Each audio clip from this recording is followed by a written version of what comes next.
বন্ধুরে আমার,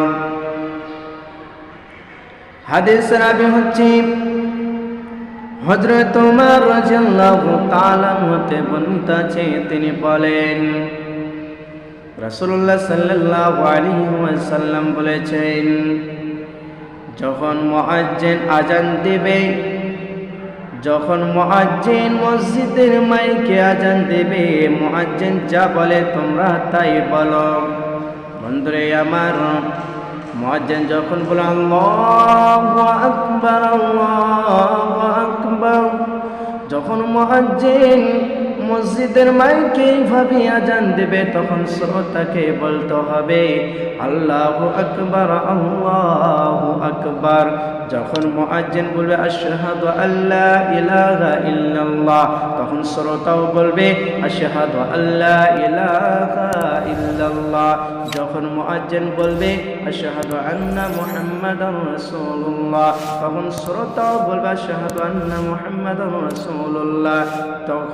তখন মুয়াজ্জিন বলবে হাইয়া আলাস সালাহ, যখন মুয়াজ্জিন হাইয়া আলাস সালাহ বলবে, এই জায়গাতে অন্য বাক্য উচ্চারণ করতে হবে।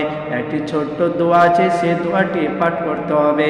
সেই দোয়াটি হলো, যখন মুয়াজ্জিন হাইয়া আলাস সালাহ বলবে, তখন শ্রোতাকে বলতে হবে লা হাওলা ওয়ালা কুওয়াতা ইল্লা বিল্লাহ।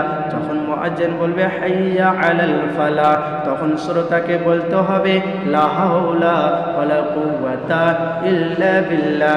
যখন মুয়াজ্জিন বলবে আল্লাহু আকবার আল্লাহু আকবার, তখন শ্রোতাকে বলতে হবে আল্লাহু আকবার আল্লাহু আকবার। যখন মুয়াজ্জিন বলবে লা ইলাহা ইল্লাল্লাহ, তখন শ্রোতাকে বলতে হবে লা ইলাহা ইল্লাল্লাহ। তখন আল্লাহ রাসূল সাল্লাল্লাহু আলাইহি ওয়াসাল্লাম বলছেন, যে ব্যক্তি এই বাক্যগুলি ভয় ভীতি নিয়ে, মনে প্রাণে ভয় ভীতি নিয়ে এই বাক্যগুলি উচ্চারণ করবে, কাল কিয়ামতের দিন তার জন্য জাহান্নাম হারাম হয়ে যাবে। কাল কিয়ামতের দিন তাকে আল্লাহ রাব্বুল আলামিন জান্নাতে প্রবেশ করাবে। সুবহানাল্লাহ।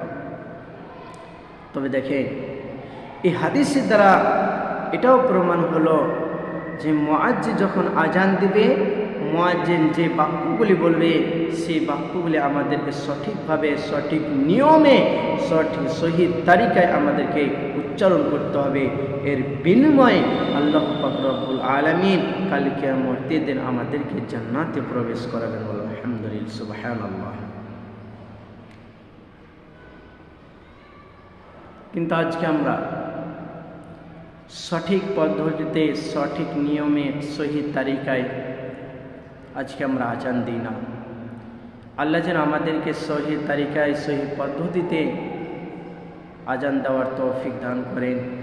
সকলে বলুন আমিন।